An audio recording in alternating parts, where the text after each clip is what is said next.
Good afternoon, everybody. We're going to try this again. I got my dog situated now. The mailman is out, so he is not happy.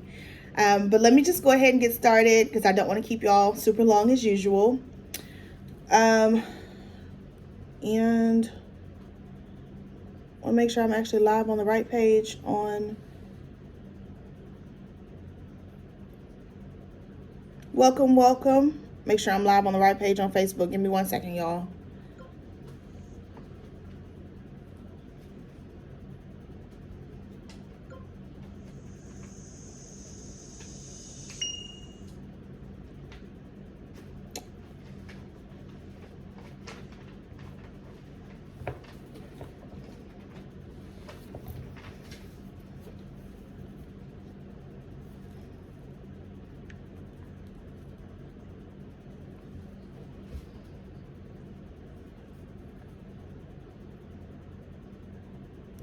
Okay, I am on the right page. So let me start that again. I thought I saw I was on the spa page.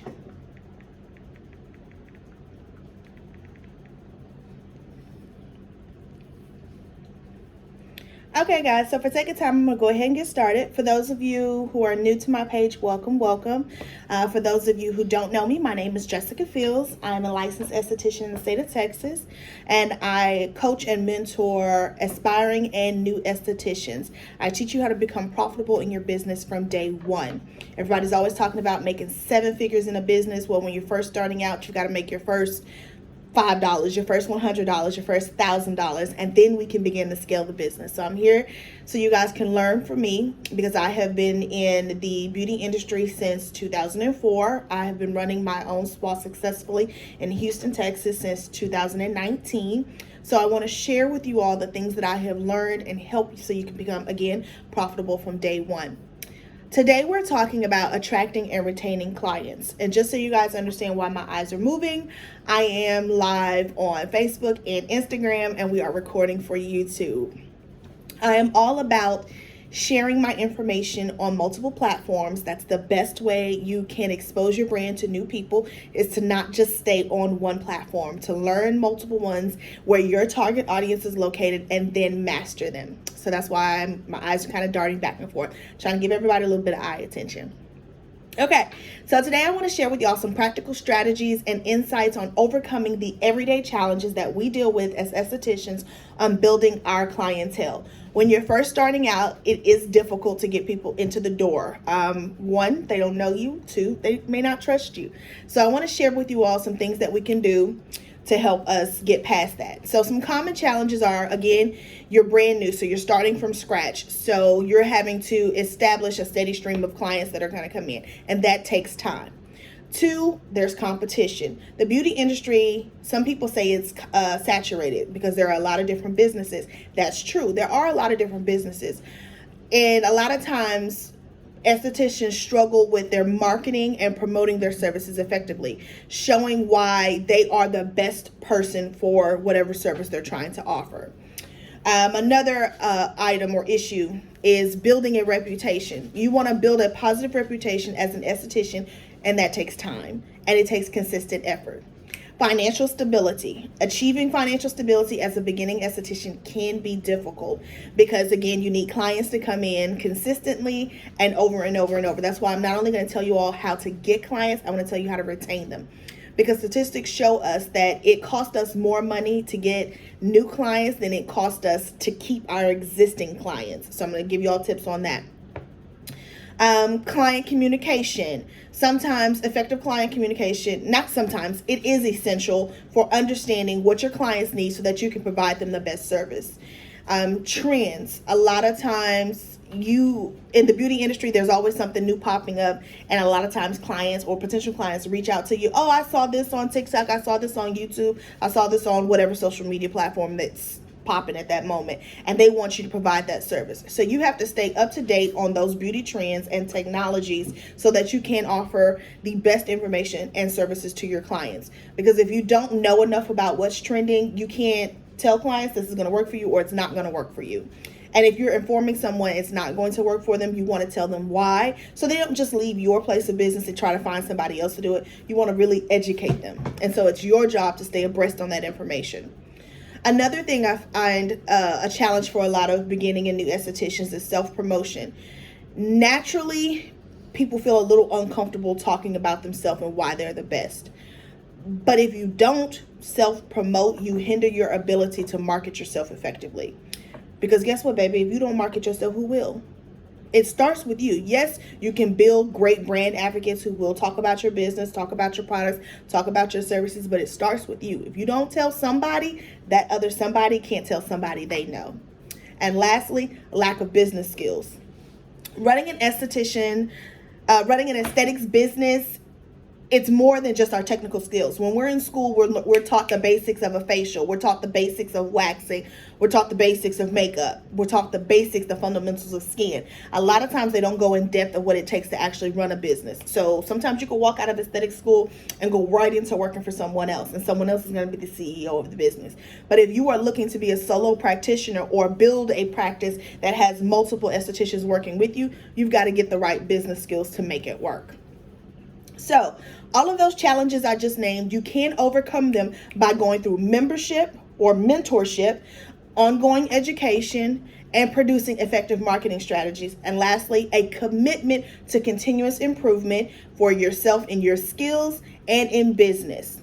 So I want to give you guys, let me see, I'm looking at my notes really quickly, 4 tips and strategies that you all can use right now to help you overcome some of those challenges I named. So the first one I want to talk about is competition. I mentioned in the beauty industry that how competitive and saturated the market can be. Well, there are numerous estheticians and aesthetic businesses already out here, and everybody is vying for clients. Sometimes you're buying for clients in the same area. So when you are getting ready to open your practice, I recommend you do a market analysis. This is going to be market research that lets you identify gaps in the industry and where you can create your niche and work with. This is going to allow you to find out what your unique selling position can be and target those specific customer segments. For example, let me think. A lot of the businesses, beauty products that come out, they are geared towards a certain person or a certain age group, meaning like companies can come out and say, oh, well, we're here for black skin. So for melanated skin, we want to tell you how to deal with the challenges that you get. Melanated skin tends to get a lot of post-hyperpigmentation. So we get a pimple, we pick at it, and then we end up with black marks. Or we go out into the sun after we've picked in our skin, even though you don't see something, and we cause further damage. So you create a line of products that's meant to help address those kind of issues. Well, those issues aren't typically issues of someone who's Caucasian. Now, someone who's Indian or Hispanic or brown skin may deal with some of those, but maybe not to the same regard. So going out and figuring out a market analysis of where you want to be located or what type of city or state you want to be, whether you're actually providing services or providing products in that area, who's there? What are their problems? What are their challenges? How can you fix them? So that's what your market analysis is going to do for you. That's going to help you create your unique selling position. Another thing when we're talking about competition is I want to encourage you, it's collaboration over competition. Don't see other estheticians and other aesthetic businesses as, oh, I can't be friends with them, I can't talk to them because we're going after the same customer. Because chances are you're not going to be. You want to have a collaborative mindset. I want you to network with these estheticians and build positive relationships with them. I highly encourage you to do, not spread shows, talk shows. Ooh, I'm having a whole moment with my words. Go to shows. They have them throughout the year all over the United States, and I'm certainly have some internationally too. I typically go to ICES, the International Congress of Aesthetics. I normally go to the one that's in Dallas because I'm located in Houston, although there are other locations they go to all over the states. And I can go and meet other estheticians. This year, they had it in June. It's normally in March. This year, they had it hella late in June. But I met a wonderful, sweet esthetician from California who I was really able to connect with. We had a lot of great ideas. And over the 3 days that we were there, we had almost every meal together because we were just collaborating and sharing ideas, services that we wanted to bring into our spa, services that we tried that we might not have liked. I was able to tell her about some things. She was able to tell me about some things. And then when we went to different classes that were being put on at the show, I was like, oh, I'm going to check out this class. And she was like, oh, I wanted to do that, but they're doing another class at the same time that I was interested in. So I was like, okay, you go take that one. I'm going to do this one, and we'll come back and swap notes. This is why collaboration over competition is so important. Building a positive network, because you never know what you can learn from others and how you can promote each other's business. Again, I told y'all she was in California. I'm here in Houston.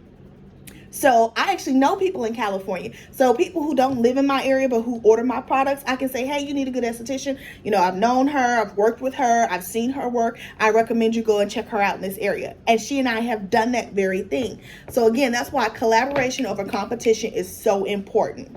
So that's one way of overcoming some of the challenges that I talked about. The next one I want to talk about is financial stability. Achieving financial stability as a beginning esthetician can be difficult, but it's not impossible. It's not impossible because you can do this through budgeting, setting income goals, and managing your expenses. And you do this again through a diversification of services. You should not just be thinking about doing one service and that's the only way you bring in money. And a lot of times as estheticians, we think that, okay, I'm going to do facials. So I'm going to work from 10 in the morning. That's the time my business is open until 6 in the evening. How many clients can you see during that day? And how much do you charge per facial? Let's say you charge $50 a facial and your services are an hour long. So let's do the math. I said 10 to 6, that's an 8-hour work day. Your facials are an hour. You need to account for time to turn your room over, to strip your bed down, to sanitize, to throw away all the single-use tools and clean tools if you don't have enough to go from client to client. But say you do have enough. You just need to go and put those in your dirty bin. Pull out fresh tools. Pull out fresh towels. Put fresh towels into your towel warmer. Change out your aromatherapy. Put out fresh drinks. That takes maybe 10, 15 minutes to turn your room around. So now you're looking at an hour and 15 minutes for your service and to turn your room around. Now you have to work in a couple of bathroom breaks for yourself. So let's say 30 minutes over the course of the whole day. Now you want to eat lunch. Let's put in another 30 minutes. So now we're at about an hour and 45. Let's go ahead and make that 2 hours. So 2 hours for one person, your bathroom breaks and your lunch. So you can only do, say it's 2 hours. Again, there was one client and all those things. You've got, I said 8, 6. We've got 6 hours left. We're only going to be able to do about another 4 clients because, again, we have to work in the time to change out your room. So you're capped at 5 clients in a day for an 8-hour work day. And I'm being real sweet with time because, trust me, when I first started, I flexed this number as hard as I possibly could.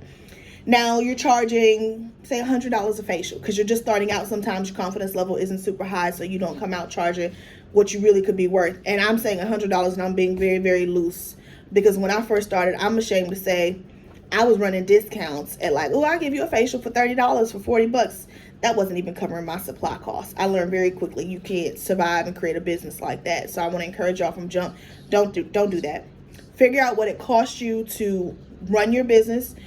So your overhead, figure out what it costs you to provide your service. How many towels are you using? How much product are you using? How many uses can you get out of some item before you have to replace it? That needs to be a minimum of what you're charging for every service that you're charging. And then you need to work in whatever you're going to pay yourself. What other people you have on your team, how are you paying them? So you're charging the right amount. But let's say, again, you're charging $100 per service, and we know we can do 5 clients. So that's $500 a day. Say you work 5 days a week. So $100 times your 5, you're $2,500. That's $10,000 a month. Is that enough to support your entire business, paying your rent, paying your lights, paying any utilities you may pay, Wi-Fi, supplies, products, and paying yourself? Now that's if you are doing 5 clients every single day. Are you tired yet? Is that really going to get you the numbers that you need? So this is why we must diversify our services. We can't just rely on only providing services. What happens if you get sick? Moms, ladies who want to become moms, what happens when you get pregnant? You need to go on maternity leave. You want to go away for 3 months, 6 months. How are you making money during that time if you're not providing services, if you're not actually touching people? Diversification of your services. We have to do much more than physically touching people because we're capped at how much money we can make. So what you can do is you can offer retail products. It's highly recommended for someone in our industry. 30% of your revenue should come from retail services. So every client that hits your table, whether they're waxing or facial, you should be offering them a client. or some sort of upsell. Now, I'm not telling you to be pushy. As soon as the person hits the table, you need to buy this product. You need to do this. You need to do that. I'm not saying do that. Go in, treat the customer with whatever they have, services they have selected, and pick something in your lineup of products or services that actually address their concerns. So if they come in for a Brazilian wax and you notice they have super curly hair and lots of ingrowns, you need to be recommending them some sort of exfoliating product, whether it's chemical or physical. You need to tell them to use it regularly. A minimum of 48 to 72 hours after that wax, they need to be exfoliating every couple of days. Oh, honey, this is going to help when your hair begins to grow back in so it doesn't grow under the skin, so we have less ingrown hairs. Or they have a bunch of ingrown hairs and they have a lot of hyperpigmentation. They're really, really dark down there. And they're like, I used to be light one day, but I used a bunch of Nair and now I'm dark. Okay, then you need to be recommending some brightening products to help them. So you find out what their concern is and you offer a product or a service that's genuinely going to help address their concerns. That creates customer loyalty. That makes them appreciate you because they know, ooh, she's listening to me and my concerns and she's helping me treat them. So that's 30% of revenue should come from retail. You can provide online courses. You can come on and talk about, okay, I know you guys have hyperpigmentation under your arm. So let me show you how you use this product and what this product is and why it's best to be used under your underarm so that you can have clear, hair-free, beautiful, glowing skin, even-toned skin. Online courses like that. So say I'm located in Houston, Texas. Especially when COVID hit, I could not physically touch clients because TDLR, Texas Department of Licensing and Regulation, shut us down. They said stop seeing people. So for a period of time, I couldn't see clients. But people still had issues with their skin. So I began to do virtual consultations, which I still offer to this day. People would get on to a Zoom with me or some sort of video call system, and they would point out what's going on with their skin, and I would go through the whole process of a consultation over the computer with them. I would talk about their lifestyle, their diet, how they work, where they work, what products they're currently using, what their current routine is, what they eat, how they eat, when they sleep. Normal things that I would discuss with my clients in spa, I discuss with them online, and then I came up with a treatment plan for them to do at home, and I recommended specific skincare products. Another revenue stream. So I highly encourage you all to diversify your services. Have more than just one way of earning money, and that one way being touching clients. Another thing that we can do to move towards financial stability is to create an emergency fund. I highly recommend you have one before you launch out into your own business and becoming a business owner and you not have other funds coming in. So say you have another day job and you're thinking about opening a practice. Build you an emergency fund before you quit your day job. It's important because it helps to cover unexpected expenses. It can help keep your doors of your business open a little bit longer. Y'all understand me when I say that? Build your funds available or based on what you have available so that once you do open your own doors, you have money to cover expenses. Because as a business owner for over 19 years, I can tell you unexpected expenses happen. I remember when I was in aesthetic school, I bought a steamer. It was a good steamer, y'all. That steamer lasted probably like 3 years. No, maybe 2. And I spent $100 on it. Now I remember one day it just stopped working midday and I still had clients to do. And I was thinking, oh my God, okay, let me see. I got a 20-minute break. Let me get on Amazon and see if I can get something delivered really quickly overnight because I've got clients the next day. Did I have funds available to order another steamer right then? Could I pay extra shipping to have it delivered to me overnight? If you don't have an emergency fund, and you're not really bringing in money, how do you pay for unexpected expenses when something breaks? Or let me give you another one. Worst case scenario, you're working out of a place, you're renting a room, you're renting a whole spa, and you are responsible for incidentals, and a pipe bursts, and water falls down, and all of your back bar, that means the products that you use to provide your services, all of your back bar is ruined. Or the pipe bursts, all of your back bar is ruined, and it falls on some electrical equipment. So, some product, equipment is escaping me right now. But let's just say a microdermabrasion machine is ruined. Microdermabrasion machines can be expensive, $200, $300, $500. And if you have hydrodermabrasion, it's even more. Now your equipment is ruined. Do you have another $1,500? Give or take, sitting in the bank to replace the equipment you need because you have services that you're providing the next day?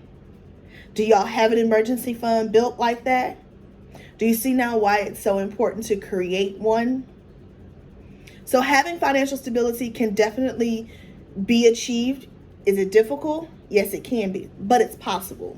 You just need to set your budget, set your income goals, and create a plan so that you can actually achieve those goals. And then you want to manage your expenses. Don't go and sign up for every expensive software that you see. Don't go buy every fantastic product that you see. Get what you need, and I do mean need, that's imperative to provide a service tomorrow. And then as your business grows, you can go and invest in those higher priced software or equipments that you really want to. Now let's keep going, because I told y'all I only had 4. So number 3, client retention, relationship building. Active listening during your consultations and your conversations with your clients is imperative, because when your clients feel heard and understood, they're more likely to return and recommend your services to others. You also want to ask for feedback. This is a great time to do testimonials, and I recommend at the end of the service, say, hey, do you have 2 minutes? Can I get you on camera? And you pull out a phone, a stand where you're not holding it so you're not shaking it, and say, hey, just tell me how the service was today. Did it meet your expectations? You can then take that feedback that they tell you, whether it was good or bad, and make changes. So if it was bad, it told you what you need to improve in your business. If it was good, go post it on your website. Go post it on social media. That's now marketing proof of what kind of service you can provide. When you're doing a consultation, you're asking very specific questions. I kind of gave y'all really briefly some of the questions I ask when I do a consultation. So tell me about your lifestyle. Where do you work? Are you outside all day? Are you inside? Are you sitting at a desk, but you're sitting in front of a window that shows nothing but sun? Okay, we need to be wearing sunscreen, even if we don't leave the house, because we're still being exposed to UV rays. Oh, you have skin sensitivity? Okay, tell me, what kind of products are you using? Oh, you washing your face with lemon juice and baking soda? Oh, okay, you teared up your skin's barrier. Okay, well, let's make some adjustments. So this is why you're asking very specific questions. And you want to make sure you're making note. Everything they're telling you, you're jotting it down. I have my iPad with me all the time when I do consultations, because I'm making notes. And a lot of times I'm recording too. And I'm recording for social media content, and I'm recording to make sure I don't miss anything that the client says. Like, I'm pointing behind me because the camera is usually behind me at the spa. But you're going to use this feedback and you're going to make your notes. So then the next time they come to you, you can say, okay, I see at our last visit, your concern was A and B, and we were able to address B at that time, but I sent you home with some products to address A. Tell me, what kind of changes did you see in your skin? And these are open-ended questions that you're asking, because you want them to put it in their own words what they see. Don't ask a question like, did your skin get better? Because then if they say no, you don't know why. If they say yes, you don't know why. You want to know why so you can make adjustments. A lot of times, taking care of a person's skin can be a lot like a medical doctor. Sometimes you go to the doctor and you say, oh, my side hurt. And they say, okay, well, what have you been doing? What have you been eating? They go through a series of questions to narrow down what's going on. We have to do the same thing with our clients. They might prescribe a medicine and say, come back and see me in 3 days, 2 weeks. We want to adjust it and see how that works for you. Skin can be the same way. We have to be prepared to make adjustments. Effectively communicate. We're giving our clients honest feedback. This is why it's so important to understand your clients' needs, preferences, and their pain points. For example, if a client comes to me, and I have an acne program because I'm a face reality acne specialist. If a client comes to me and they've been dealing with acne for quite some time, and I'm looking at lots of pimples, pustules, comedones, ones that I can tell they've been picking at, and then I say, okay, so what are your goals? And they say, I want clear skin. I'm getting married in a month and I want clear skin. I'm gonna be real honest and put my notebook down. We can do clear skin. Can we do it before you get married? No, ma'am. No, sir. We can do our very best. Let me ask you a few more questions and I can give you a better timeline. But I'm gonna tell you right now, it's not happening in 1 month. It's not happening in 1 month. And by being very honest and direct with your clients, they can respect you more. Because if you say, oh, okay, yeah, I can do it in a month because you want some money, and then you don't do it in a month, you have left an extremely poor taste in that person's mouth. They're going to run and go tell 10 other people, she lied. She don't know what she's doing. She told me she can clear my skin in a month and she couldn't do it. But if you tell them, hey, I think we can make some improvements within the next month, but we're looking at 3 to 6 months to clear you, and then say that it actually clears before then, she's a miracle worker. She cleared my skin much faster than she thought she could. Now that's positive. They're going to go tell 5 people. I know you're like, but you just said they're going to tell 10 people about a negative experience. Unfortunately, statistics show people will talk about a negative experience more than they will talk about a positive experience. This is why we must strive to only offer positive experiences with our clients, so that the people they do tell are going to come back and see us. And we're limiting the chance of them telling more people about a negative experience. Loyalty programs. This is another way to gain clients and keep clients. Tell your clients and give them incentives to come back. To come back. Tell them, hey, for every 3 people you tell who come see me and book me at a regular price, so not no discount price, regular price, I'm going to give you a free whatever. So say they come, for example, for me, my Signature Glow Facial is $200. I tell them, if you bring me 3 clients who come book a Signature Glow Facial, I'll give you your next one complimentary. And they might be thinking, oh, but you got 3 people. Yes, I did get 3 people. But they don't know me. They're going off of your word. And my services are so good that they're worth that. They're like, ooh, I don't have to pay $200. Oh yeah, let me see what I can do. Let me see if I can tell some people and convince some people to go. But my customer service is also top notch along with my service. Meaning like the actual facial, the actual waxing, I produce results, but my customer service is amazing. For example, on waxing, love me a first time wax. And I'm talking Brazilians. That's my specialty. People come in, oh my God. And they kind of clenching. I'm so nervous. Oh, it's going to hurt. And I'm honest. Okay, it's not going to feel great. But I'm going to do my very best to minimize the pain as much as possible. And I kind of make it funny. All right, so with the first position we're going to get in is butterfly. It's kind of have them open their legs and make the bottoms of their feet touch so I can get a good clean view of what I'm going to do. And then I talk to them. Okay, it's your first time. If you feel like, ooh, my legs are tired. Ooh, that hurt. I need a break. Let me know. Don't just close your legs. I want to make sure there's no wet wax. If there's wet wax, it's going to hurt a little bit more. That usually tells them to say, okay, let me remain still. Great. Okay. When I'm pulling, don't grab my arms. Because by doing so, you might make me miss and I can take off the lip. You want to go home with both lips? Most of them like, oh my God, yes, girl, you can do that. So don't grab me. Don't put your hands down here while I'm waxing. I'll give a funny example. I had a client come in once and she had press-on nails and she put her hand down there and she didn't leave with all her press-on nails. It was when I first started waxing. Comical story. Client laughed, I laughed, but I tell new people that now. Don't put your hand down here while I'm waxing. Any questions, comments, concerns before we get started? They're like, no. So I'm like, okay, great. Let's go ahead and get started. I start laying wax. I start snatching. And I'm talking to them the whole time. Before I pull, I used to say, I need you to do deep breaths. And I'm laying my strip so they don't know when I'm going to pull. I need you to do deep breaths for me, in and out. So they don't know when to, because a lot of times you expect to hold your breath, and when you hold your breath long enough, you can make yourself pass out. I don't need anybody passing out on my table. Been doing this since 2019. I've never had anybody pass out, and I don't want to. So if I notice them starting holding their breath and clutching, I stop. I get up, I walk the table. I walk around from one side to the other. I say, okay, you're doing good. I'm just looking, I'm inspecting my work, seeing where I'm going to lay my neck strips. Keep breathing for me, deep in and out. And I kind of mimic if I have to. Usually they calm down. Then I go back to snatching real fast before they can know what I'm doing. Then they, oh my God, that's it? I was like, yep, because I pulled my first 2 strips first, the more painful ones. I pull them first. So I'm like, okay, I've done the most. Now it's just clean up. So I tell them, okay, you can relax this leg. Only leave 1 butterfly for me. Now, mind you, I have just given you all the inside tips on how I do a Brazilian wax.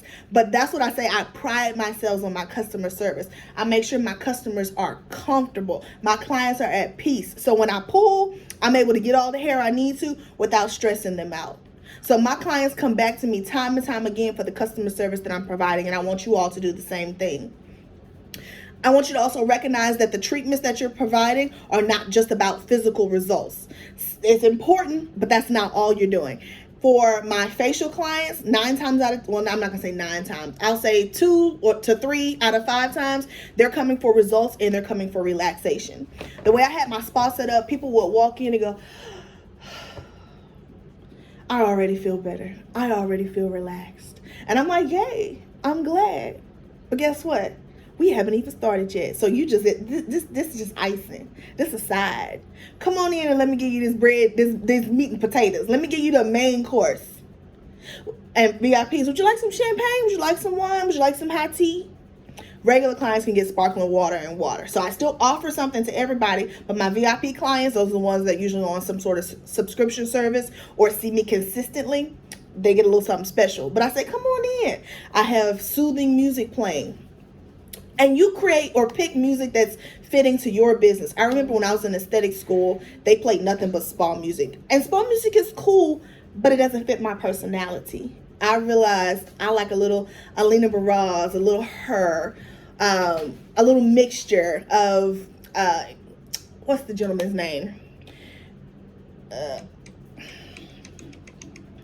Sorry guys, I got a phone call. I can't think of his name. It's like instrumental jazz music or trendy music being played on classical instruments. So I realized I like a little mix of that. So I'm getting trendy songs without all of the cursing or the inappropriate tones. Now, I used to use Pandora, and I've switched to Apple Music, or I'm in the transition. Now, every now and then Pandora will throw a song out that was not so, depending on what service I'm providing, I might tell a client, oh girl, that's nasty. Hold on 1 minute. Let me go tell Pandora not to ever play that again. And it makes them laugh. Again, I'm throwing in some personality. I'm throwing in some great customer service. So that's what we have to do. Again, my music is great. I have aromatherapy going in the room. Each day I do something different. I kind of come in and I kind of go in through my space and I just think about, okay, the clients I have, okay, what kind of mood do I want to set? If I have mostly waxing clients, I'll probably do some sort of citrus smell, lemon or grapefruit, something like that. If I have a majority facial clients, I'm going to do, I use doTERRA essential oils. I'll use Breathe or peppermint or lavender. Peppermint, I try to limit that more so like the winter months because of the holidays. I feel like it just fits better. Fall time, I might do clove, but I just do based on the seasons and based on the type of client services that I'm providing that day. So we've got great music. I've got a beautiful aroma going. My lighting is not full blast. The only time I have full blast lighting is when I'm doing waxing because I need to see the hairs. And I'm real fine. Okay, let me not use that. We'll use this book. I'll take a client and I'll get down low. I go from side to side on the table because I want to make sure from every angle I've gotten all the hairs. That's actually one of the second best compliments I've gotten. You took your time. You make sure you got all the hair. I used to go to, I'm not even going to say a name. I used to go to waxing center and they would rush me in and out. And I would leave with all his hair, and I'm like, I'm sorry to hear you had that experience, but I'm so wonderfully pleased that you had an amazing experience with J. Fields Co. So when can I book your next appointment? I recommend we come back in 4 weeks. I also recommend you go home with this product to help you with the ingrown hairs and the hyperpigmentation. Yes? Okay, wonderful. Thank you. Blank, blank. Y'all hear me? Okay. So, offer your clients a moment of relaxation after they hit the table, especially for facials. Oh, baby, you shaking my table. For facial clients, when they come in, and I had to learn this, especially for my moms and my wives. That's why I'm always telling y'all to find some sort of balance where you're refilling your own cup. Come in, and when they get on the table, I usually rub an essential oil in my hand, and I put my hand about 6 inches or so above their face, and I say take 3 deep breaths. That's so they can breathe in the essential oil. Don't worry about him. Come sit down, sweetheart, and finish this math. I'm mommying over here. I tell them to take 3 deep breaths. As soon as they start doing their deep breaths, I say be present, be in the moment.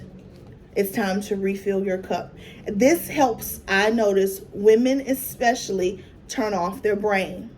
A lot of times we're always thinking about the next thing we need to do on our to-do list. You're like, okay, great. I'm here for my facial, but when I leave, I got to pick up the dry cleaning for my husband. Okay, and I got to go get my kid from school, and then I got to take my kid to jiu-jitsu, and I'm talking a little bit of my own life there. Okay, and I need to stop at the grocery store on the way home because we don't have cheese to go with the tacos we're making for dinner. But during your facial, you're too busy focusing on all the other things you need to do that you're not enjoying the facial that you've just booked, that you paid $200 for. So I say that to help my clients get into the moment so that they can really enjoy themselves. And this is all a part of the client experience. I've talked about the different beverages that I offer. You can also do infused waters, spa waters. I actually did do that at one point. Wasn't too much of a fan, so that didn't hold on long. Where you put cucumbers or strawberries and lemons and mint in water, and it kind of over the day flavors the water. So you could do that too. To each its own. But again, that's client experience. People come in and they're so used to getting this service, but they're also used to getting this amount of customer service. I do want to tell y'all one way to be careful with that. When you begin to over deliver in that regard, every single time somebody sees you, you finish the whole page. You may go and hang out and watch TV, just turn it down. Excuse me. When the clients come in and you are over delivering constantly, and then one day they come in and you having a hard day and you don't give it your all, sometimes, now I'm not going to say like every single time, but sometimes they may feel, service wasn't that great today. You know, she didn't give me XYZ that she always gives me. So be mindful of that. So whatever you're providing, make sure you're able to provide it consistently. And when I talked about maybe you're not having such a great day, find whatever techniques you need to do to make sure you're having a great day with every customer that comes in. For example, I was talking about earlier, you can have 5 clients in a day because you're doing all facials. When you get there, set the mood, whatever that needs to be. If you need to pray, pray. If you need to meditate, meditate. If you need to get up, turn on some really hype music and you need to kind of work out a little bit while you set up your room to get yourself hyped, do that. Whatever you need to do, regroup yourself before every single client. Because say you come in and a client is, some clients are not so easy to work with. For example, they can come in and tell you what their concerns are. You tell them what they need to do. And then when they come back, their skin is in a worse condition because they didn't follow any of your instructions. And then they come in fussing at you. My skin didn't do what you said it was going to do. And then you find out, but you didn't do what I told you to do. You didn't use the product twice a day. You didn't use the product at all. It's still in the package. Or you continue to pick in your face when you weren't supposed to. So now your attitude is poor. And then at the end of the service, they don't tip you. So you like, oh, I ain't make no money, or the money I wanted to make. So now your attitude is piss poor. And then you got another client coming in and you take that piss poor attitude on them. Not that you actually do something mean to them or bad to them. You just, come on, wash your face. Come on, let me hurry and put this mask on so you can get off my table. That's not relaxing to them. That's not fun to them. So be mindful of that your attitude is great and positive for every single customer that you have. And you do whatever you need to do to make sure you can offer that. Now let me keep going because I see I've already been doing this for 35 minutes. I got one more thing I want to talk about, and then we're moving to the Q&A and some things I want to give y'all. Okay, effective marketing.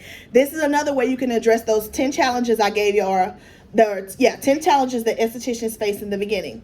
Effective marketing is going to help you overcome that. And you do this by determining your best marketing channels. So is that Facebook? Is that Instagram? Is that TikTok? Is that LinkedIn? Whatever that is, you need to figure that out. You can do that with your market analysis as well. You're going to find out where your target audience is. Now, you obviously need to sit down and do some work to find out who your target audience is. If your target audience are millennials, casual millennials, so not corporate America, LinkedIn ain't it for you. Because LinkedIn is very, very professional. If you are all about, it depends also the vibe you offer in your business. If you're all about waxing and having a good time and using hemp products and smoking weed and drinking and partying and going to clubs, LinkedIn is not for you. You might find more of your target audience on TikTok or Instagram or X or Threads. I'm just saying, as an example, you want to sit down and figure out where your target audience is and what marketing channels are going to be best for you. Don't try to do every single marketing channel. No, a snack, not candy. You don't want to run and try and do every marketing channel that exists. Go and pick 1 or 2 at a time, learn it, master it. Lay him out, please. Y'all forgive me. I'm mommying while I work, okay? Remember, there's a little bit of balance here and there.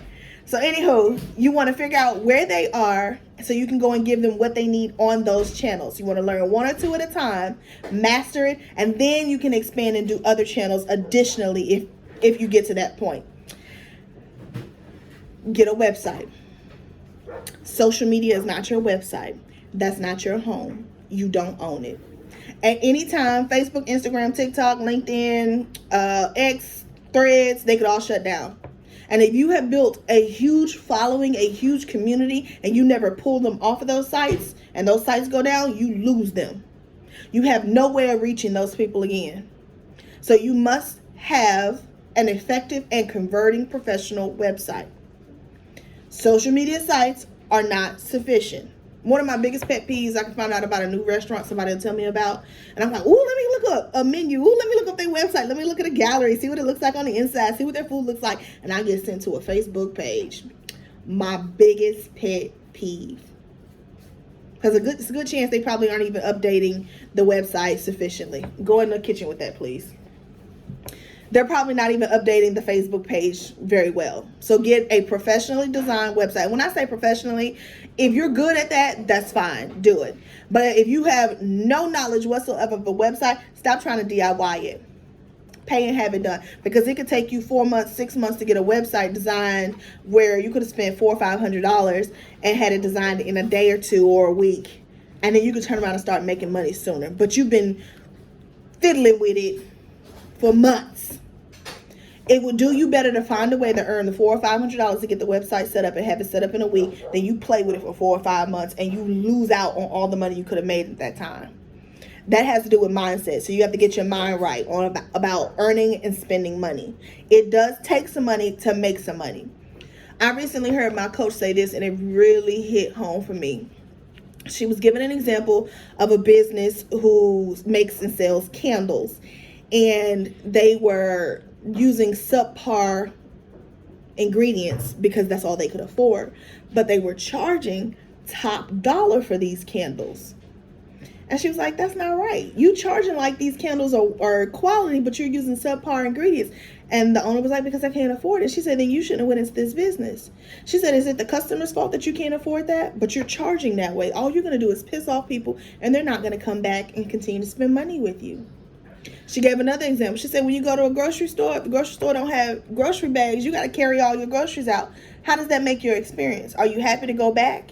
Now I'm thinking about Aldi, because Aldi doesn't give you grocery bags, but they sell them in there. So it's an option. If the store suddenly says, oh, we don't have any money to pay cashiers, how are you going to check out your groceries? How does that make your experience feel and come out? It really hit home. As business owners, we have to think about that. You're the one that chose to open this business. So what do you need to be able to offer it the best way, in the best light? If you can't afford to do it, don't do it yet. Save your money, continue to learn, so that when you are ready to open, you have the funds you need to pay that cashier, to buy those grocery bags, to buy those quality essential oils and fragrances that you need to put in your candles and so forth. I hope y'all are hearing me. Okay, let's keep going. You want to use your website and your social media platforms to showcase your work. We're talking about effective marketing.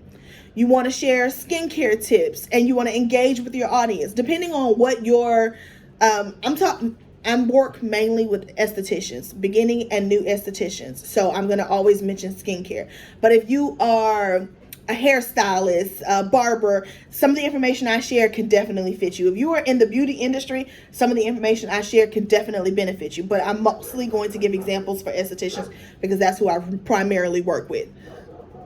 Excuse me. Okay, but again, you're going to use your website and social media to promote your business and to showcase skincare tips. This is where you're engaging with your audience. You want to regularly post high quality photos and videos. Videos over photos because they engage better. You want to give testimonials, video testimonials of your satisfied clients. You want, if you have a blog, create informative blog posts and video content that addresses the pain points and common skincare concerns of your target audience. You want to encourage your clients to leave reviews and testimonials. There are lots of apps that you can use to do that. Right now, I use Video Ask. In fact, if new people follow me on either of my pages, my spa page or the coaching and mentoring page, immediately you get a video ask that says, hey, welcome to the spa, or hey, welcome to the page. My name is Jessica. These are the things I share on my page, and then I tell you the things that I talk about, and I say, which one are you interested in? And you click on one, and then it tells you, this is the best product for you, the best service for you. You click on 2, this is the best product or best service for you. You click on 3, this is the best product, the best service for you. I'm not actively engaged, but I am engaging because they're seeing my face, they're hearing my voice. So find the systems that work for you so you're not personally having to touch everything, but you're providing an amazing experience and you're effectively marketing your business.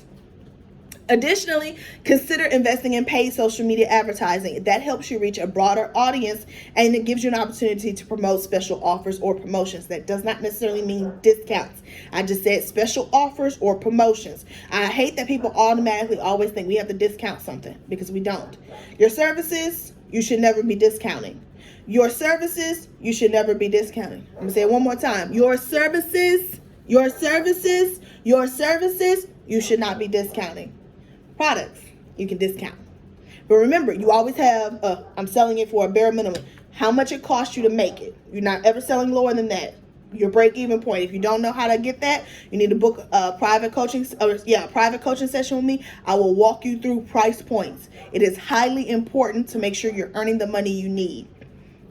Okay, we talked about effective marketing. Consider doing an email campaign. Collect email addresses from clients during their appointment times through your website and social media. Just let them know I'm adding you to my email database. And then at the bottom of the email, they should have the option to unsubscribe if they want to. So keep that in mind. This is giving you the opportunity to send regular updates and newsletters featuring your skincare tips, exclusive offers, and news about your services, products, and your company as a whole. I would recommend you use an email marketing system so that you can automate those campaigns, you can segment your list, you can track engagement, you can see who's actually looking, who's actually purchasing, who's actually clicking. This is called analytics. We need to know what's working and what's not working. That's what marketing is. Marketing is literally getting out, talking about your business, tracking your efforts. Did that work? Okay, great. Let me rinse and repeat. Okay, that didn't work. Okay, let me tweak it. What can I change? What can I adjust? That's what marketing is.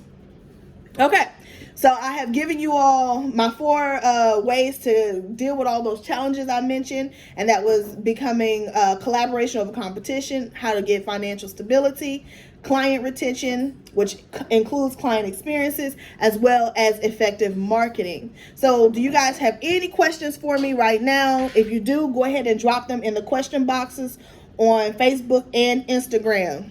JJ, let him in for me, please. While I give you guys a moment to drop any questions, I just want to give you all a few things to wrap up, and then I want to answer those questions so that you guys drop in those boxes. I have been talking for about 45 minutes. I gave you a lot of information. I don't want you to just listen to it and go, oh, that was really good. She gave some great tips. She gave some great strategies. She gave some great notes.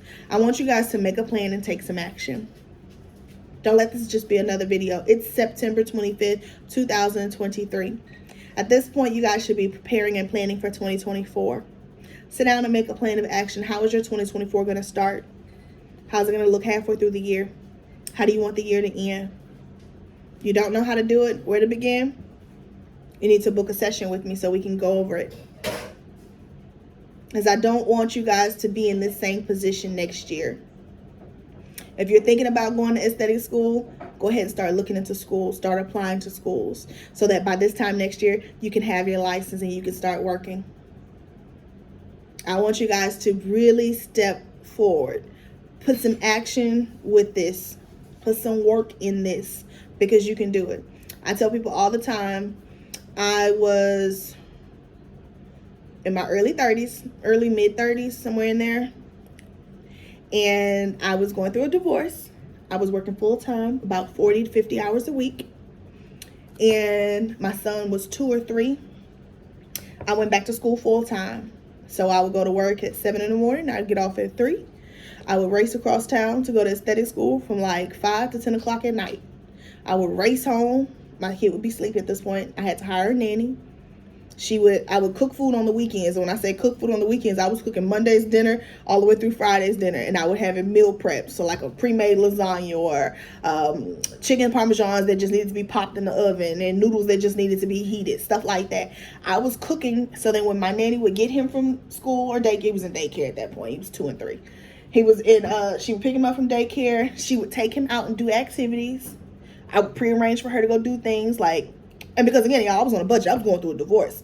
I would go and find the free 99 activities. Like Chick-fil-A used to do this thing where a certain day of the year, somebody would get into a Chick-fil-A costume and he or she would take pictures with the kids, and they were giving away free kids meals. So I would tell her, girl, I'm gonna buy your meal. I'm gonna put gas in your car. Go pick him up from school. Y'all go to Chick-fil-A. That's dinner tonight, but go and let him play in the little kids area. She said, okay. So she did those kind of things with my son. Then she'd come home, they'd hang out, play games, she'd give him a bath, she'd put him down. I would run home, kiss him, and then I would kiss him, then I'd get in the bed to get up and do it all over again the next day. So I was starting over. I was trying to do a whole new career. Now, mind y'all, I've been selling skincare for a very long time. I've been doing it since 2004, but it was always like a side thing. But I realized in selling skincare, I really wanted to make more of a difference in people's skin. So I needed to go to aesthetic school. In order to do that, I had to make a decision, a choice. So I had to put in some work. So I'm encouraging y'all to do it. Because if I can do it and go through all of what I went through, y'all can do it too. If you have questions, DM me. I'm somewhat of an open book. I say somewhat because I'm not going to share everything. But I'm happy to tell you where I went to school, what I did, study techniques. And like I told y'all, I was a mom. I'm happy to give you tips and tricks and things that I did to help my son so that I could focus on what I needed to focus on and graduate. And graduated with honors. I posted the pictures, go down my timeline. They're in there. And every now and then I put them back up there as a reminder to new people. You can, if I can do it, you can do it. So let me see. I don't see any questions right now, but I need to wrap it up because it's almost time for me to take my son to school, to jiu-jitsu class. So a couple of calls to actions for y'all. I created a new guide. I'll call it the ultimate guide to client retention and creating brand advocates. So this is a guide that gives you additional stuff than what I talked about today. Proven strategies and techniques on how to get clients into your business and how to turn them into a one-time client, into a repeat client, and then to a person who constantly talks about your business and promotes for you. This guide is in depth. It's 39 pages full of actionable steps, tips, and tricks. When I tell y'all I put my foot in it, I put my foot in it. This resource is going to be free to the first 10 people who DM me.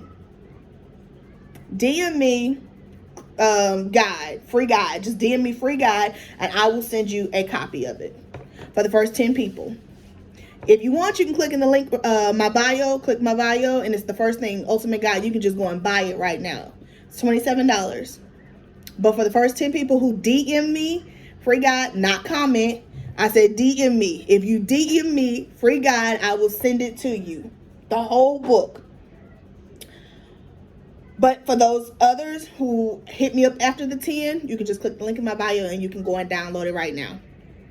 The second thing I want to open up to you all is to book a clarity call. My clarity calls are Tuesdays and Wednesdays every week.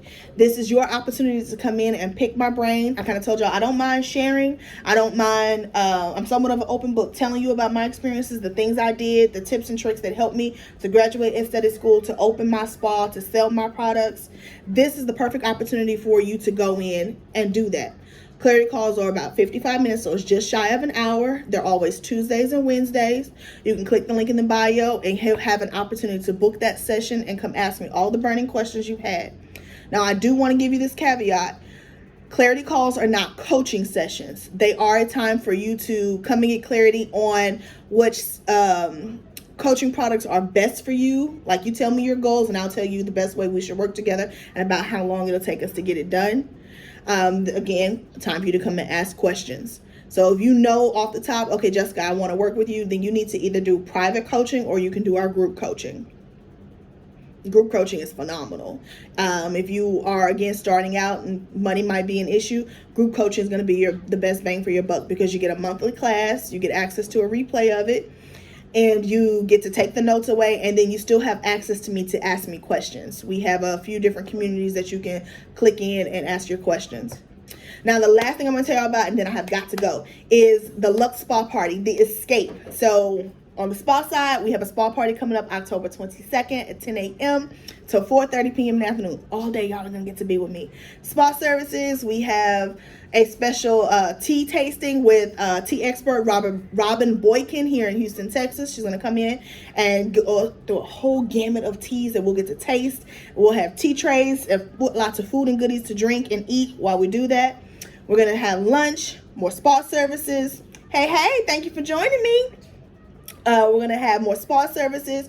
We're going to have champagne. For all of my guests, I have a specially curated beauty gift bag that's going to be given out. Again, this is October 22nd. You would go to Luxe Spa Party so you can grab your tickets. This is an intimate event, so tickets are limited. I believe as of yesterday morning, I haven't refreshed it yet. We had 8 tickets left. So go on and grab that. You can go to luxespaparty.com and you can learn more about it and get the complete breakdown of our schedule of services and the different services that will be available. I love y'all to pieces, but I've got to go because I got to get ready to take my son to class. Bye.